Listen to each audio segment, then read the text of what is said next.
Olá, boa noite. Você acompanha a partir de agora o Jornal da Justiça. O presidente do Supremo Tribunal Federal e do Conselho Nacional de Justiça, ministro Dias Toffoli, se reúne com o presidente da Câmara, Rodrigo Maia, e entrega sugestões de mudanças na legislação para agilizar julgamentos de crimes contra a vida de responsabilidade do Tribunal do Júri. E você vai ver também. Os ministros do Supremo Tribunal Federal retomam o julgamento sobre cessão de direitos de exploração e produção de petróleo. O presidente da Corte, ministro Dias Toffoli, pediu vista. O ministro Luiz Roberto Barroso é reeleito para mais um biênio como titular do Tribunal Superior Eleitoral e será o próximo presidente daquela corte. Eu queria, uma vez mais, agradecer a confiança dos colegas e me comprometer a dar o melhor do meu esforço para promover eleições legítimas e limpas e honrar a tradição do TSE. As informações sobre a posse da nova presidente do Tribunal Superior do Trabalho. Trazendo a minha contribuição para aperfeiçoar com a tecnologia e com as exigências que a tecnologia nos impõe, o processo judicial eletrônico e outros instrumentos de gestão.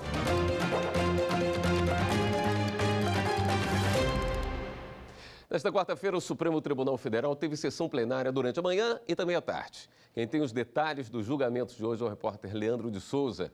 Oi, Leandro, boa noite. Boa noite, William. Boa noite a todos. Foi uma longa sessão de julgamentos que começou pouco depois das 9h30 da manhã. E a primeira matéria analisada pelos ministros na sessão de julgamentos no plenário do Supremo Tribunal Federal tratou de uma lei, questionou uma lei do estado do Mato Grosso que criou um grupo de operações especiais de combate ao crime organizado. Quando o placar marcava 5 votos pela rejeição da matéria, o ministro Ricardo Lewandowski pediu vista e o julgamento foi interrompido. Em seguida, os ministros passaram a analisar uma ação do PT contra o decreto presidencial que tratava da questão da cessão onerosa. Veja na reportagem como foi esse julgamento. A ação do Partido dos Trabalhadores questiona o decreto presidencial que autorizou a Petrobras a repassar para outras petrolíferas a exploração de parte dos poços do pré-sal. O PT argumenta que a regulação da política de exploração do petróleo e a venda de ativos da estatal são competências exclusivas do Congresso. Para o relator, ministro Marco Aurélio, o decreto do Executivo não está de acordo com a Constituição. A rigor se afastou a lei federal de licitações mediante o decreto, julgo procedente o pedido para assentar a incompatibilidade com a Constituição Federal do decreto 9355. O ministro Luiz Fux divergiu e foi acompanhado pelo ministro Alexandre de Moraes. Segundo Moraes, o decreto presidencial regulamentou a cessão de direitos já praticada no Brasil e no mundo e criou segurança jurídica ao especificar as operações. O decreto nada mais fez do que disciplinar, especificar as operações que já possuíam autorização legal para serem realizadas. Os ministros Luiz Roberto Barroso e Gilmar Mendes acompanharam a divergência, enquanto os ministros Edson Fachin, Rosa Weber e Ricardo Lewandowski votaram com o relator. Contraria nitidamente a norma constitucionalmente fixada para reger as contratações. O decreto vem criar um novo regramento que aumenta os cuidados e aumenta a transparência dessa operação de cessão. Com o empate por 4-4 e diante das ausências dos ministros Celso de Mello e Carmen Lúcia por problemas de saúde, o presidente da Corte, ministro Dias Toffoli, pediu vista. A retomada do julgamento sobre a constitucionalidade da cessão de direitos de exploração da produção do petróleo ainda não tem data definida. Um pouquinho antes do julgamento que a gente acabou de ver e logo depois do almoço, os ministros elegeram o ministro Luiz Roberto Barroso como membro titular do Tribunal Superior Eleitoral para o próximo biênio. Ele foi eleito para o primeiro biênio em 2018. E, pela tradição, o ministro Barroso deve ser o próximo presidente daquele Tribunal Eleitoral. Eu queria, uma vez mais, agradecer a confiança dos colegas e me comprometer a dar o melhor do meu esforço para promover eleições legítimas e limpas e honrar a tradição do TSE, que já vem de longe, de presidentes denodados que conseguem manter um jogo democrático, limpo e adequado, como nós temos conseguido até aqui nesses últimos 30 anos. Sessão longa, William. Deu até para votar outra matéria, né? Muito bem, Leandro. Obrigado pelas suas informações aqui. Quem também acompanhou os trabalhos da sessão de hoje no Supremo Tribunal Federal foi a consultora jurídica Karina Zucolotto. Oi, Karina, boa noite. Boa noite, William. O plenário decidiu hoje que o prazo para o TCU rever atos da administração é de 5 anos, né?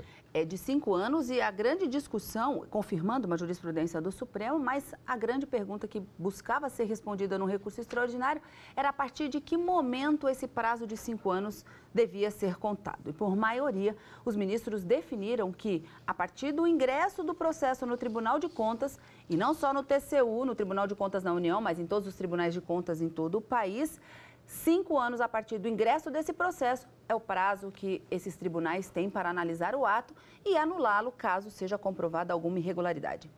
Essa decisão confirma uma jurisprudência aqui da Corte e que acabaram desprovendo um recurso da União que buscava afastar esse entendimento.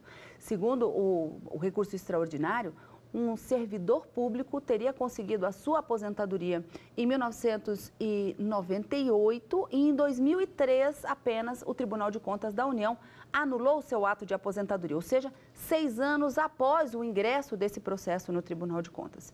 Nesse caso concreto, os ministros negaram provimento ao recurso da União para entender que o lapso temporal de 5 anos previsto na legislação federal para que a própria administração pública reveja os seus atos e possa anulá-lo em caso de ilegalidade, teria sido extrapolado, nesse caso concreto, e mantiveram a aposentadoria deste servidor. Mas entenderam, e aí a decisão vale para todos os outros recursos extraordinários que estavam aguardando esse julgamento, já que o tema é de repercussão geral, decidiram qual é o termo ACO. Essa terminologia foi utilizada no plenário hoje. Qual é o termo de início da contagem desse prazo de 5 anos para que a administração possa rever os seus próprios atos? Os ministros decidiram que é a partir do ato de ingresso do processo para análise no TCU. Então, os tribunais de contas têm 5 anos. Ultrapassado esses 5 anos, em razão do princípio da segurança jurídica, o ato administrativo ele permanece incólume e não pode mais ser anulado. Essa foi a decisão proferida nesse recurso extraordinário que teve o julgamento iniciado em outubro do ano passado. Na semana passada, quarta-feira, foi retomado com o voto do ministro Edson Fachin, que divergiu do ministro relator Gilmar Mendes. Para o ministro Edson Fachin, no voto proferido na semana passada, ele entendeu que esse termo inicial deveria ser contado a partir da publicação do decreto de aposentadoria e não do ingresso do processo no Tribunal de Contas. Mas ele acabou vencido nesse ponto e a jurisprudência do Supremo acabou sendo confirmada nesse sentido. A partir do ingresso do processo no Tribunal de Contas, eles têm 5 anos para poder analisar esses atos de aposentadoria. Amanhã, quinta-feira, a sessão apenas à tarde, né? Hoje nós tivemos uma maratona de julgamentos com sessão extraordinária pela manhã, a sessão ordinária agora à tarde e para amanhã mantido o ritmo normal do plenário do Supremo. A partir das 14 horas a gente acompanha no direto do plenário todos os julgamentos aqui no Supremo. Tá bom, Karina, obrigado. E no próximo bloco, o presidente do Supremo, o ministro Dias Toffoli, se reúne com o presidente da Câmara, Rodrigo Maia, e entrega a proposta de mudanças no Código de Processo Penal.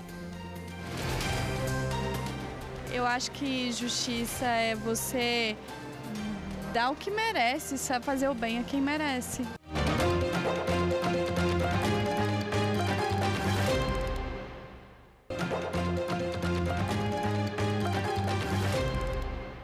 O presidente do Supremo Tribunal Federal e do Conselho Nacional de Justiça, o ministro Dias Toffoli, se reuniu hoje com o presidente da Câmara dos Deputados, Rodrigo Maia.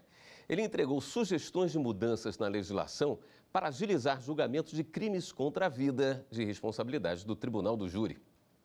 A proposta é para alterar o Código de Processo Penal, otimizar sessões do Tribunal do Júri e acelerar julgamentos. A medida, segundo o ministro Dias Toffoli, é necessária para mudar uma realidade. 30% de homicídios e feminicídios no Brasil prescrevem antes que os autores sejam punidos. O júri ainda é um procedimento, vamos dizer assim, quase que da época de 100 anos atrás. No mundo de hoje, da rapidez, da celeridade, nós precisamos dar uma dinâmica maior ao júri. Isso será bom para todos, sempre respeitando o direito de defesa, sempre respeitando os princípios fundamentais da Constituição. As sugestões levadas ao Congresso Nacional são fruto do trabalho do CNJ, coordenado pelo ministro do Superior Tribunal de Justiça, Rogério Schietti.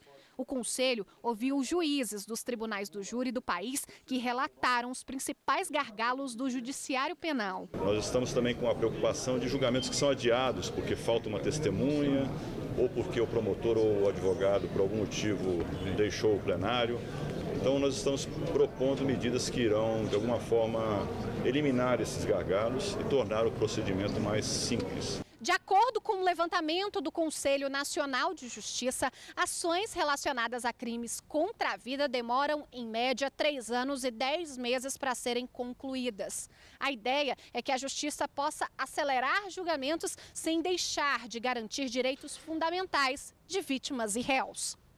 A sugestão do CNJ é reduzir o número de testemunhas ouvidas no tribunal do júri, diminuir o tempo de debate entre acusação e defesa, simplificar a votação dos jurados e evitar o adiamento de julgamentos. O Congresso Nacional tem uma comissão especial para analisar o projeto do novo Código de Processo Penal. A previsão é que o relatório seja apresentado aos parlamentares no mês que vem, para que seja votado ainda no primeiro semestre de 2020. Eu observo que nós temos mais de 140 mil processos do júri sem realizar, de competência do júri.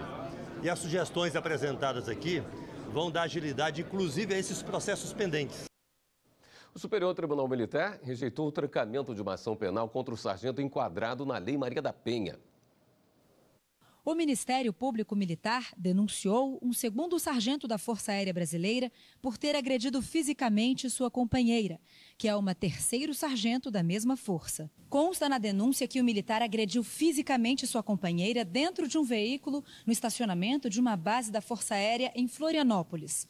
As acusações foram comprovadas pelo exame de corpo e delito e confissão do acusado. A violência incluiu estrangulamento e tapa no rosto, além de lesões corporais. Posteriormente, a companheira desistiu da representação contra o sargento e encerrou a demanda. Com base na desistência da vítima, o advogado do militar impetrou habeas corpus para trancar a ação penal na Justiça Militar da União. Alegou desentendimento entre o casal e que o acusado usou as mãos para argumentar durante a discussão e que as lesões causadas não se configuram como agressão. O caso veio parar no Superior Tribunal Militar. No entendimento do relator, ministro Lúcio Mário de Barros Góes, é prematuro o trancamento da ação penal militar, que contém elementos que indicam a ocorrência de crime. A denúncia descreve o fato com as principais circunstâncias, contendo requisitos legais que permitem o exercício da mais ampla defesa, não ofende a lei, não é obscura ou contraditória. O ministro finalizou seu voto ressaltando que, após a instrução criminal, haverá sempre a possibilidade de que o Conselho de Justiça conclua que as provas produzidas não sejam suficientes para a condenação, motivo pelo qual negou o trancamento da ação. O plenário do Tribunal Superior Eleitoral manteve a condenação da ex-deputada distrital Liliane Roriz por crimes eleitorais. A ex-deputada distrital Liliane Roriz foi condenada a 4 anos e 5 meses de prisão pelo Tribunal Regional Eleitoral do Distrito Federal pelos crimes de corrupção eleitoral e de falsidade ideológica e eleitoral. O TRE entendeu que Liliane omitiu gastos realizados em campanha e o recebimento de recursos estimáveis em dinheiro da prestação de contas. Além disso, ela também teria oferecido cargos na administração pública em troca de votos. O TSE diminuiu a pena de Liliane para menos de 4 anos de prisão. Com isso, foi determinado o retorno do processo à instância inferior, que pode converter a pena em prestação de serviços comunitários. Penso assim, inviável a execução provisória das penas impostas aqui à candidata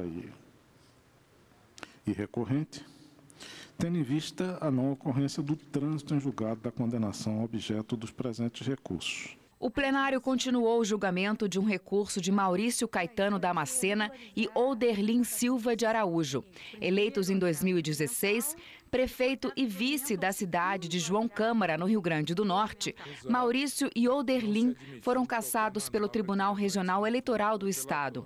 De acordo com o TRE, eles teriam se beneficiado pela prática de constrangimento e ameaça de exoneração de servidores públicos que não apoiassem a chapa. O relator do caso, o ministro Sérgio Banhos, havia votado por manter a cassação, mas que ambos deveriam permanecer elegíveis. Ao apresentar voto vista, o ministro Edson Fachin entendeu que Maurício e Olderlin deveriam ser cassados e declarados inelegíveis. Depreendo que houve mais que mero consentimento ou anuência dos candidatos para a prática do ilícito. Apura-se uma efetiva participação nos atos imputados ou, quando menos, anuência, incluindo, além da anuência, o comparecimento em reuniões e abordagem direta dos servidores. O julgamento foi interrompido por pedido de vista do ministro Og Fernandes. Na sessão administrativa, o plenário desaprovou lista tríplice para uma vaga destinada aos advogados no Tribunal Regional Eleitoral de Pernambuco. Os ministros entenderam que um dos indicados deveria ser substituído, já que era filho de um magistrado do tribunal. A partir da lista cuja relatoria coube ao ministro Edmar Gonzaga, julgada em março de 2019, concluiu-se pela adoção de critério objetivo, de modo que, em havendo parentesco entre advogado e o magistrado integrante do Tribunal de Justiça, não mais seria cabível proceder à indicação daquele para o Tribunal Eleitoral. O ex-presidente Lula prestou depoimento hoje à Justiça Federal em Brasília. Ele é réu em ação penal da Operação Zelotes.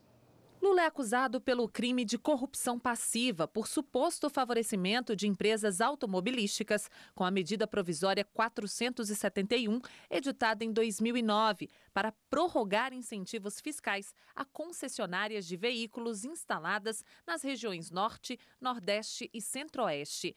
Em quase uma hora de depoimento prestado ao juiz federal Valisney de Oliveira, da 10ª Vara Federal em Brasília, o ex-presidente negou as acusações e alegou que a medida foi aprovada por unanimidade no Congresso Nacional. Essa medida foi aprovada por unanimidade na Câmara, unanimidade, com o relator sendo de um partido adversário meu, que era o deputado Aleluia. Essa medida provisória foi aprovada por unanimidade no Senado, também com o relator chamado Sérgio Borges, governador da Bahia, portanto adversário meu. E essa medida provisória gerou uma possibilidade do Nordeste brasileiro deixar de ser o centro miserável do país e ter a oportunidade de competir. E eu, sinceramente, nunca imaginei que essa acusação fosse para frente. De acordo com a denúncia feita pelo Ministério Público Federal, as empresas automobilísticas teriam prometido 6 milhões de reais para campanhas do Partido dos Trabalhadores, se o setor fosse favorecido. Além de Lula, também são investigadas outras 6 pessoas. Ainda não há data prevista para a decisão. A seguir, ministra Cristina Peduzzi tome posse como presidente do Tribunal Superior do Trabalho. E agora, no intervalo do jornal, você vai ver mais um episódio da série Aqui Tem Justiça, que conta como o judiciário está atuando para recuperar as calçadas de Cuiabá, em Mato Grosso. Justiça, para mim, é o ser humano ser melhor para o próximo, ajudar mais as pessoas.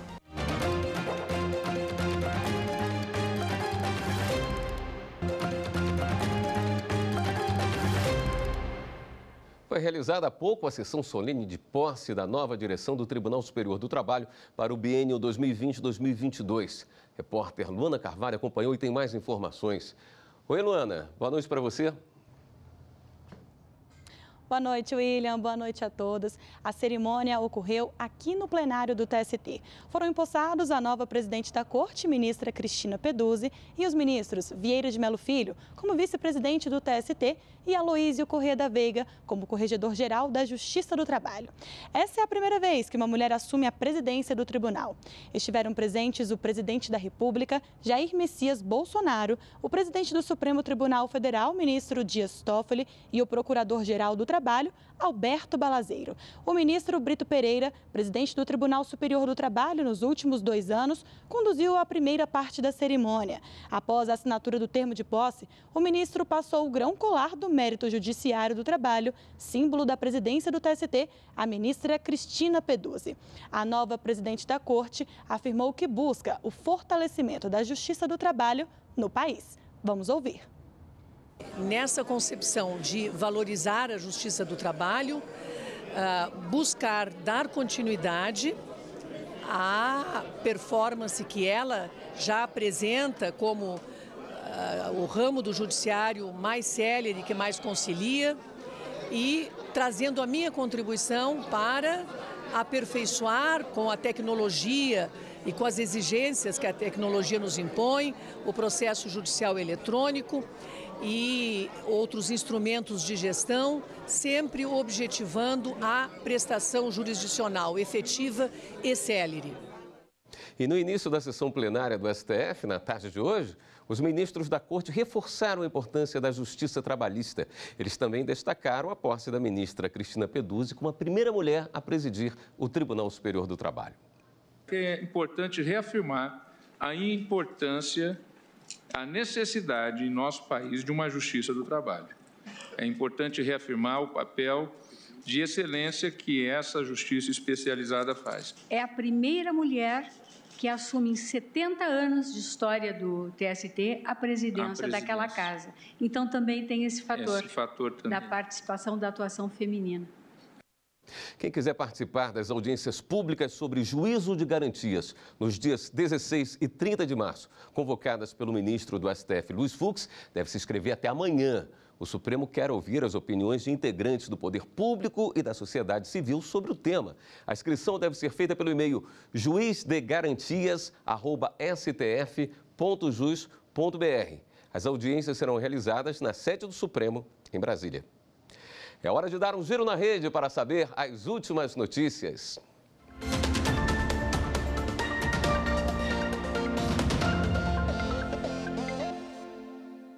Vamos até a redação do Jornal da Justiça falar com a repórter Viviane Novaes, que tem as últimas informações. Boa noite, Viviane. Boa noite, William. Boa noite para todo mundo. Olha, vamos falar de imposto de renda? A Receita Federal divulgou as regras para a declaração deste ano. O contribuinte pode declarar a partir do dia 2 de março e baixar o programa gerador a partir de amanhã. A data limite, como sempre, vai até 30 de abril. A faixa de isenção também é a mesma, R$ 1.903,38 de rendimentos por mês. Quem recebeu mais de R$200 mil no ano passado precisa informar o número do recibo da declaração anterior. Antes, isso não era obrigatório. Outra novidade, acabou a dedução de empregado doméstico. E uma notícia que tem a ver com o Carnaval. O Tribunal de Justiça do Rio de Janeiro montou um esquema de plantão em todas as comarcas nos dias de folia. Na capital, o atendimento já começa depois de amanhã e vai até o dia 27. O plantão é para casos que precisam de solução imediata, como autorização para viagem de menores, internação em hospitais, busca e apreensão de menores, mandados de prisão, casos de violência doméstica e habeas corpus. É isso. As reportagens do Jornal da Justiça estão lá no YouTube. É só digitar TV Justiça Oficial. William. Obrigado, Viviane. E o Jornal da Justiça termina aqui. Mas não se esqueça, mande seu recado ou sugestão de reportagem para o nosso WhatsApp 619-9260-6116. Uma ótima noite para você, até amanhã.